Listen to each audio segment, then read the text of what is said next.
Bismillahirrohmanirrohim. Wargi-wargi Mang Didi baraya-baraya ki Sunda di mana be ayana. Kiwari atuh Mang Didi baris neruskeun hanca carita Talaga Getih. Baris dipaluruh ieu naskah carita dina bagian anu ka-30. Sakumaha nu kantos di Bandungan dina hanca nu katunda bagian anu ka-28. Pedaran Mang Didi kasapih wanci dina mangsana bedarkeun kaayaan alam ti peuting di lembur Cibodas khususna ka kulawargana Biwarti anu harita nyatana Jang Oman Biwarti nya ketua Denyi Sari diganggu ku juri gulu buntung nya malah kadatangan harita Mang Ajat tatangga nu deukeut. Kumaha atuh para pamirsa lajengnna ieu carita langkung paos nama mangga urang sami-sami Bandungan ku sareana.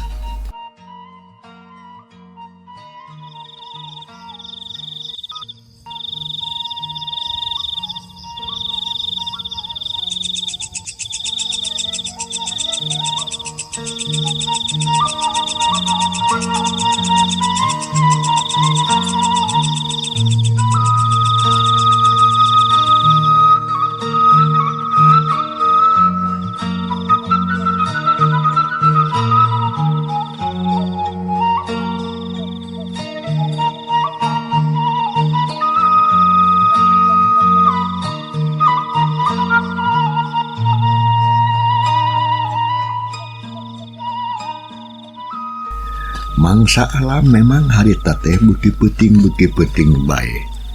Tekung selila geus kadenge sora hayam jago kongkrong sakali jigana wae. Harita teh wanci janari leutik. Sadengkeun di hiji imah harita aya jelema opatan keur ngariung we. Si horeng teh Jang Oman, imah Jang Oman teh jeung indungna nu katelah Biwarti. Oge atina Nyi Sari keur nyang hareupan semahna anu peuting harita aya kadinya nu katelah Mang Ajat tatanggana. Mang Ajat hayang katerangan tina boga imah sabab tadi cenah cing darengek ting jarerit di jero imah teh. Nya atuh dumasarkana hal eta kalawan teu harese barabat Jang Oman ngadongengkeun sagala rupa kajadian tadi anu lumangsung. Sakabehna didongengkeun kalawan rinci teu dileuwihan teu dikurangan kalawan daria atuh harita eueuh nu kaliwat. Sadengkeun Mang Ajat anu ngadangkeunana kana naon rupi atuh omongan munikeun ka ngabrigiding malah bulu pondokna gemuriding asa pating sariak panas tiris cenah. Pok atuh Jang Oman mungkas dongengna tah kitu lalakon anu kajadian peuting ieu teh. Mang Ajat puguh oge mata kreuwas samalah kuring manepikeun ka teu inget di bumi alam sagarupa fungsi dihudangkeun ke Nyi Sari ceuk Jang Oman mungkas sakabeh dongengna malah bari jeung terus nusak beungeut sabab rupa si jurig hulu anu pikasieun bet asa kabayang bae dina kongkolok panon Jang Oman. Ngadenge dongengna kitu pok atuh Mang Ajat harita lamun kitu mah bener atuh Jang anu didongengkeun ku Jang Atang teh itu deui matak pantas manehna dipikir ka ngajoprak teh eling-eling di dengan joprakna di jalan mereunanda matak pikasieun nu rupanana bener teh Jang bener Bang kitu pisan rupana teh estu nu mata pikasieun jeung papisah di hulu ti heula digiringkeun ku awakna coba sok bayangkeun ku Mang Ajat geus nah eta jurig teh nya make datang ka dieu dinya jeung nah wawuheun kitu ka Jang Oman jurigna asa heran Mang mah Mang Ajat masuk kitu lain wawuh atuh Mang pikecapeunna kaparangan we eta meureuneun. Tapi jigana manehna teh ngahaja ngaheureuyan ka kuring ning sieunan. Naon sababna? Sabab tadi kuring isuk-isuk teh waktu ka Imah Sidolen ngadongengkeun kajadian peuting kamari. Kuring teh teu percaya cekeng teh malahan mah nyebut mustahil lamun seug aya jurig kitu patut. Cing teh nya lamun eta jurig cenah aya ka imah kuring rek ditewak we cekeng teh. Cek kuring teh terus diasupkeun ceknya cekana botol tak itu. Tapi kuring teh nyangka lamun nya bakal kadatangan. Aduh, nyamatak oge. Tong kikituan atuh nya bener teh Biwarti. Lamun kitu teh jang si Juri Guru teh ka dieu teh lantaran aya sababna jigana bae maneh ngomong kitu sompral. Kadengieun ku manehnya ku sakadang juring nya datang meureun ka dieu aya ngayakinkeun. Dah yang bae bukti meureun man lamun maneh teh jelas aya nu matak sia. Ulah dicaram ku kolot teh kudu ngagugu sia. Ulah sok padu teuing sia ari ngomong teh sagala oge kudu mange ungang-ungang kudu dipikir heula. Ulah sok sompra teh geuning karasa ku beuheung sorangan akibatna matak soak sarerea. Cek Mak Warti anu keur ngabandungan harita nemplas kana omongan Jang Oman. Malahan mah atuh harita rada heuleun oge kanu jadi anakna teh. Anu memang Jang Oman mah tara gampang percayaan. Jadi lamun pareng aya anu ngomongkeun persoalan anu kararitu teh sok dianggap bohong, dianggap tahayul oleh kumanehna mah. Dacan kealaman ku sorangan meureunana. Ngadenge kitu pok nyisari deui. Nyata Oman mah sok kitu. Jika anu wanian teh jika anu heueuh tapi geuningan buktina kalakan onggeng bari jeung pret-pret rot hitut segala rupa baseuh calana. Sari ngeulu nimrung kana omongan indungna. Malahan mah bari jeung terus ngadilak anu jadi lanjeukna anu keur nyarengeh we seuri. Lantaran inget deui kana kalakuan tadi waktu punduk dicagap juring. Bari jeung bujurna kadenge disararada prat-prat lor. Malah karasa keneh geuningan lain hitut hungkul tapi jeung baturna ngagayuh tina tungtung calana. Jangan. Nah atuh nya Mang mah bet jadi ngarasa heran gitu ya. Nah di lemur Cibodas ieu di lemur urang make jeung aya nu kitu patut. Emangnya pugu matak heran ya Mang. Sabab kakara peuting kamari jeung peuting ayeuna aya kajadian anu sarupa kieu teh.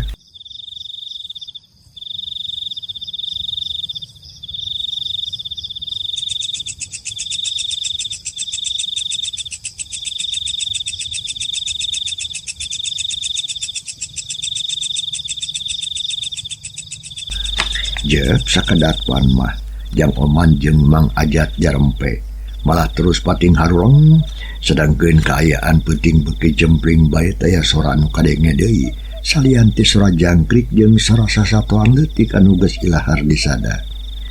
Malah geus harita teu teu karasa waktu geus nepi ka janari leutik.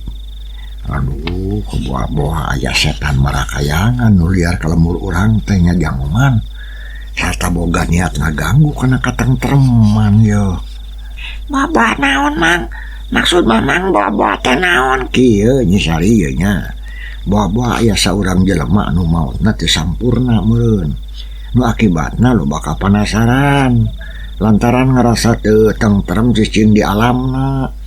Sabab muasa mata-mata ujug-ujug aya nu kitu atuh lamun eueuh cukang lantaranana atawa sababiahna es teuning mantap pikiraneun ye.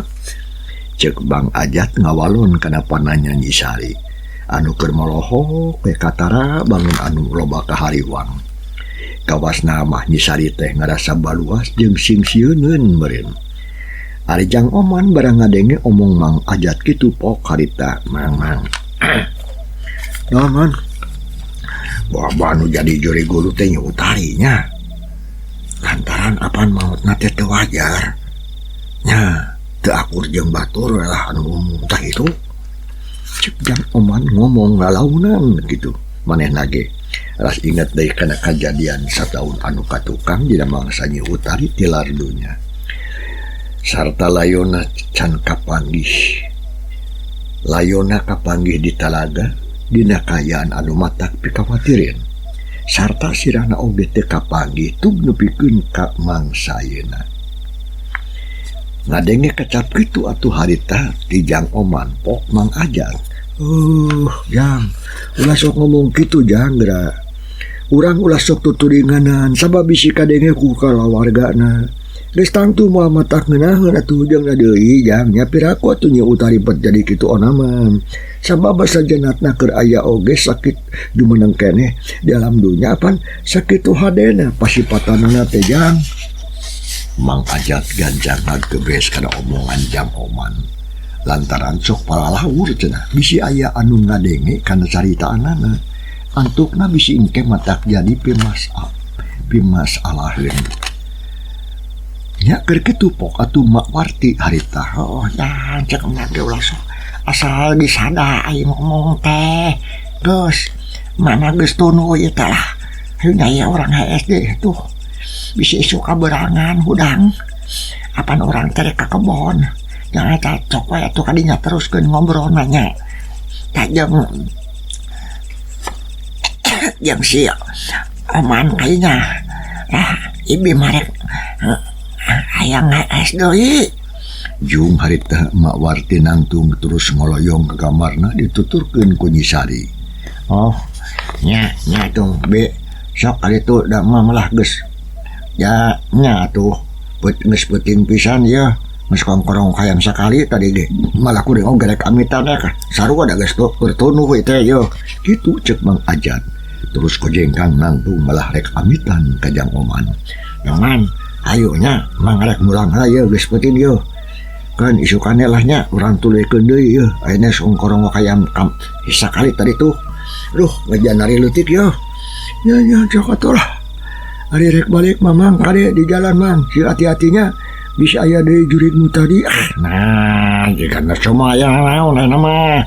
Jeung nadi atuh da teh jauh atuh ka imah teh 10 lenggak genep atuh kuring mah. Nya sanggeus ngomong kitu majurut Mang Ajat teh turun ti imahna Jang Oman. Nu saterusna kencis indit balik buru ka imahna. Memang teh jauh. Itu deui Jang Oman sanggeus nurahkan pantomah terus ngoloyong asup ka kamarna goloyoh ngagoler bari jeung disimut teu lila reupe sare nepikeun ka datangna wanci isuk-isuk.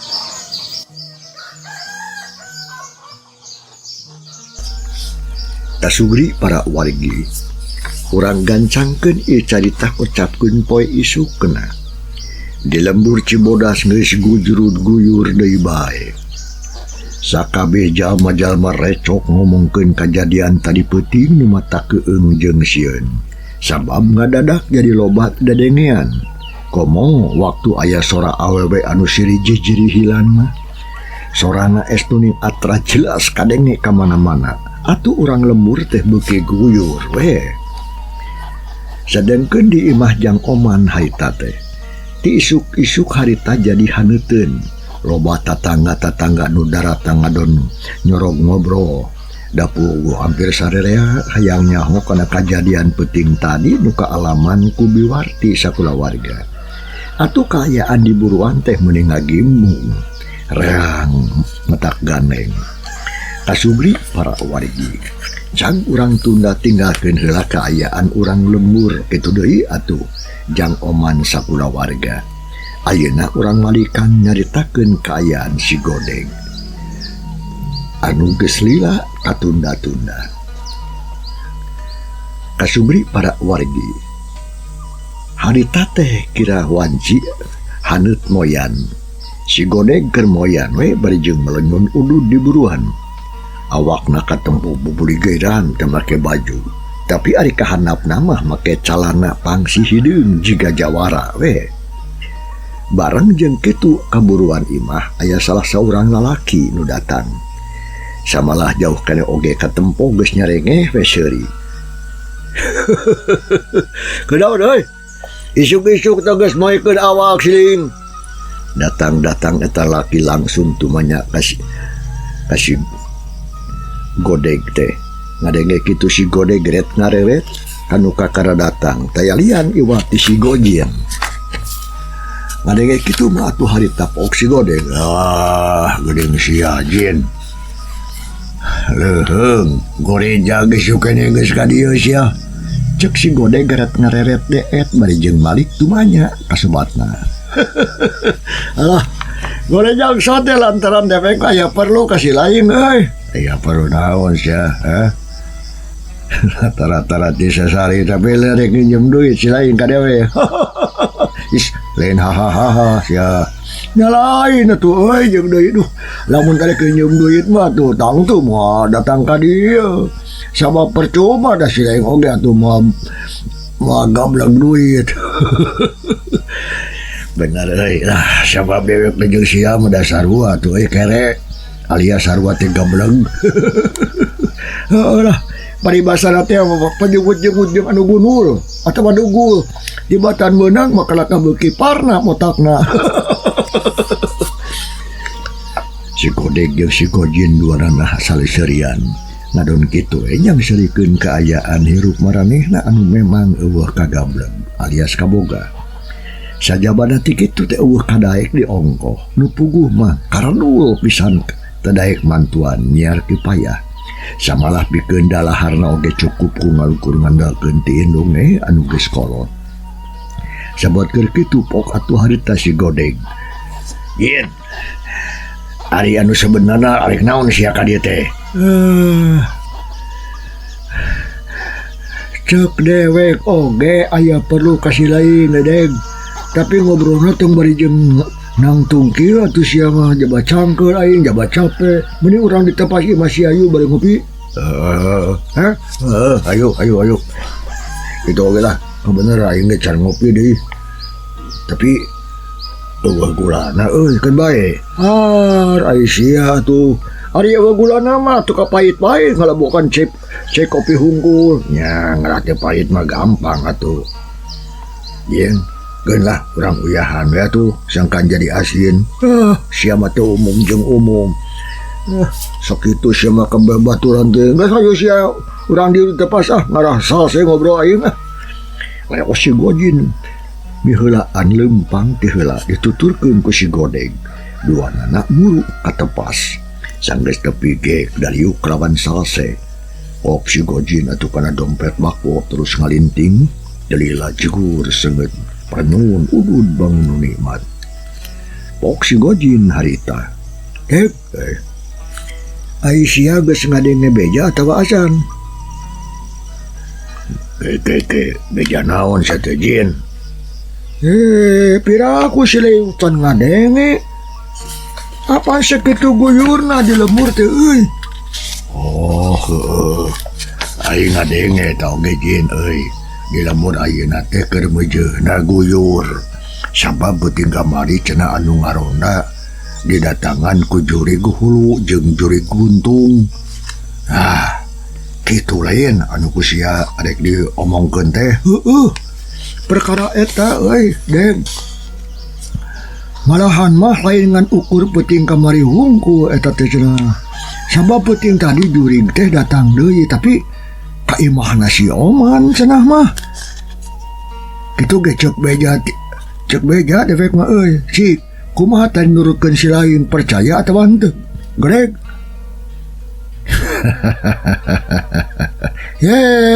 Lain seri sia pret sia lah. Naon? Beja kitu mah. Kitu. Sia kalakah majus make jong nyebut pret sagarupa si lain mah. Nah si lain teu percaya kitu ka sia. Teu percaya kitu kana beja nu katarima ku sia. Kana beja ti batur sia. Kapan ayeuna teh geus narekap ka sakumna lemur sia teh. Aya nu didatangan ku jurig hulu. Nari sia teu percaya. Ieu sagojinnya dewek mah teu percaya teh euy kana beja kitu patut. Nah make jeung teu percaya har sia mah. dengekeun Jin dengekeun montong sok percaya tingkah bejan nu terhadap para raugos ya Jin komo deui ngeunaan jurig segala sabab eta mah ukur tahayul da jurig mah aya na oge atungan ukur dina dongeng hungkul di radio geuning sok aya terus atuh didarengekeun bari jeung di karumon di harudum samping sarung cek si Godeg ngomong ditungtungan kenya kakak seri maneh nama keukeuh saeutik oge teu percaya kana urusan anu kara itu atuh puguh we si Gojin baturna harita da sia mah geuningan teu percayaan apaan sakitu guyurna asa teh Godeg di lemur teh ieu teh jeung deui ayeuna mah geus 2 peuting kaayaan di urang teh cenah jadi simpe yeuh estuding sapajembling ngomong cenah peuting tadi mah anu daek ngarona sabab sarea sarieun tak itu oh lamun kitu mah eueuh nu ngarona di lemur teh merenya nya eueuh peuting tadi mah da sarieun kadatangan ku jurig mulai kasih imana si Oman hor ai sia kalaka seuri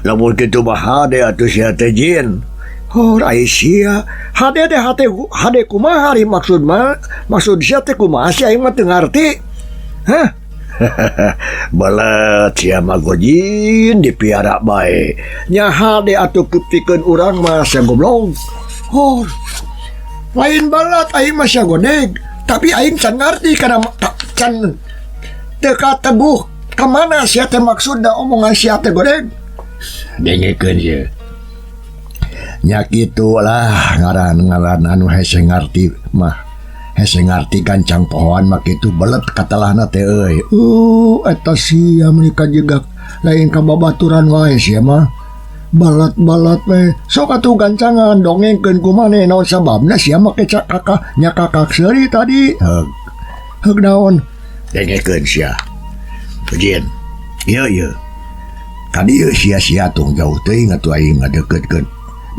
da diukna ta sok sabab anu rek diomongkeun teh kawelang penting jeung ngadeui lamun tarik mah bisi kadenge ku batur oh kitu hok atuh naon atuh dengekeun sia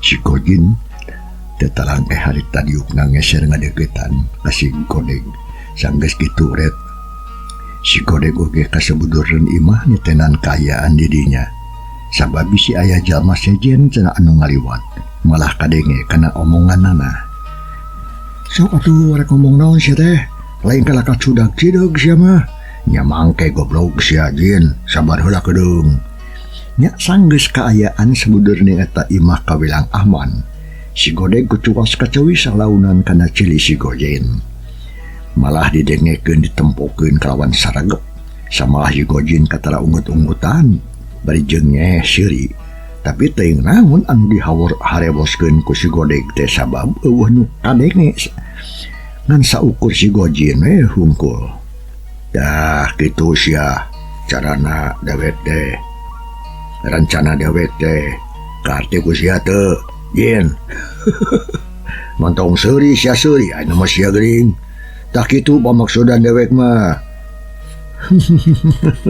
kaharti tuh aduh hade tau itu dewek satuju pisan lamun sakitu mah tapi kade urang kudu lantip di gaweana yeuh ulah nepikeun kanyahoan ku ngarona lantaran bisi matak bahaya pan atunya heueuh sia goblok apan ceuk si lain peuting tadi oge eueuh nu ngarona sia ayeuna ngomong gitu nya eueuh sote peuting tadi tapi teuing ari peuting ka hareupna mah dina ayeuna oge paling bukun 3 hulu lah sageju mah baje ge cokorna ku badong piraku urang make kudu eleh ku pantarona tai kuku aing nu kaditu mah deuleu ye apan urang teh di kota mah geus eueuh anu bireuk piraku sia poho dikenal lakon urang cek si Godeg harita berjeng nepak dada sorangan ngarasa reueus jeung kacida ngarasa percayana kana pangabisa dirina anu memang kaum dangu di kota mah si Gojin jeung Sim Godeg teges kakoncara tukang babadog jeung rarampog. Jadi karena urusan gelut-gelut kitu wae mah manehna teges kasebut ahlina. Nya barang kitu mah tu si Gojin ngarti pok harita. Tapi rek jam sabaraha urang ngamimitian di gawe? Nya kewe puting lamun geus rek nincak kana jam 8 kitu tah. Sia kudu gancang datang ka dieu tak kitu ka harti teu. Nyahag lah geus kaharti beres pokona mah euy. Barang jeung kitu trojo indung si Godeg anu ngaranna Mairoh teh datang berjeng ngelek boboko dieusi ku bawadahan meunang ngumbahan jigana mah. Cag atuh boboko teh harita diecageun di lawan panto malah terus ngareret kanu duaan. Kang Mamat, ieu teh geus beurang cik atuh. Tong ngajar dog wae ti isuk teh teu beurang maneh teh teu sore. Teu peuting ngobrol we. Jeung ulin pagawean teh cik atuh. Ngala-ngala suluh kaleuweung masuk geurah tingali ka dapur. Meni geus eueuh suluh keur naheur cai-cai acan. Piraku atuh. Maneh teh Mamat bet kudu sagala ngandalkeun indung we. Natu karunya aman batan sakil geus kayaan kolot tejang gitu ceuk Mairoh.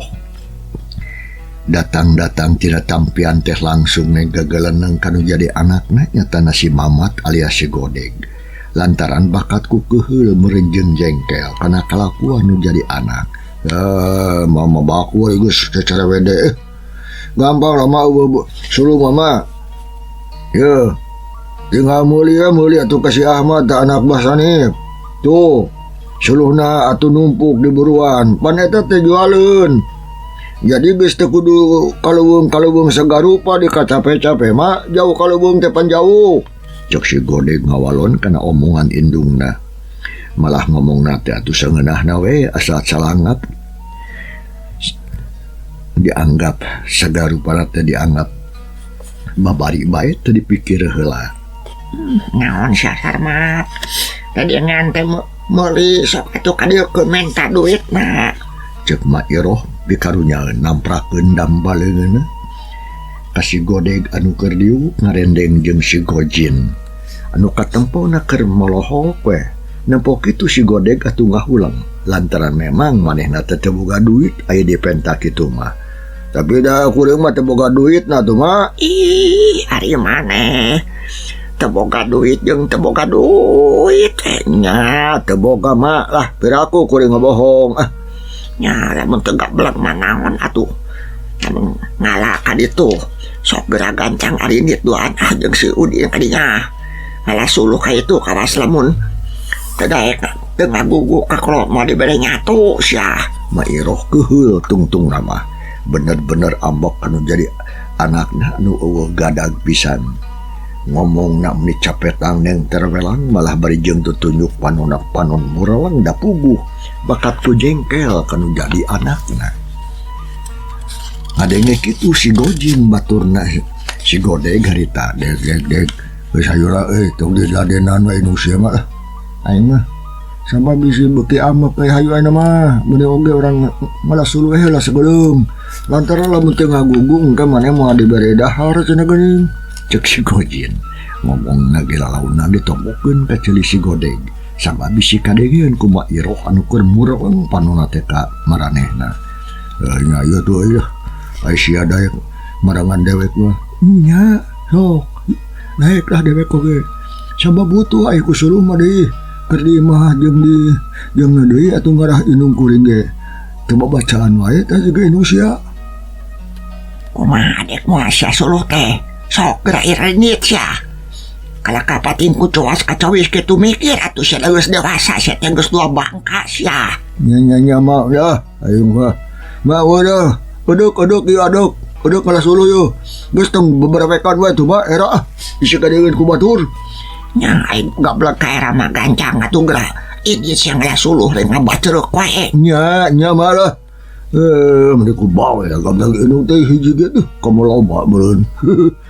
Geus pasti matak cangar kana hulu yo. Nya sageus kitu masih Godeg teu ngomong deui. Jung harita nangtung kencis ini ke dapur. Op kada pedog terus dicokot. Malahan mah digantungkeun dina cangkeng telila. Geus datang deui ka tapas. Terus ngareret atuh kasih gojin anu satu lima jerut duarana tarurun ke kaburuan. Terus salempang maksudna rek ngalasuluh kaleuweung cenah. Banglu salampahanana si godeg jeung si gojin. Cag urang tunda heula. Insyaallah kaharep kasampun deui. Ayeuna urang kocapkeun mangsa alam di lembur Cibodas. Harita teh mangsa alam beuki beurang bae. Tapi edas waktu cukup mangsanya kapan? Cang para pamiarsa, ya carita urang tunda heula. Insyaallah mandiri baris neruskeun dina bagian anuka baris nyungsi bagian anuka 30 hijina lo nya. Hatur nuhun lo mangrupi perhatosanana urang kantun kasareana. Wassalamualaikum warahmatullahi wabarakatuh.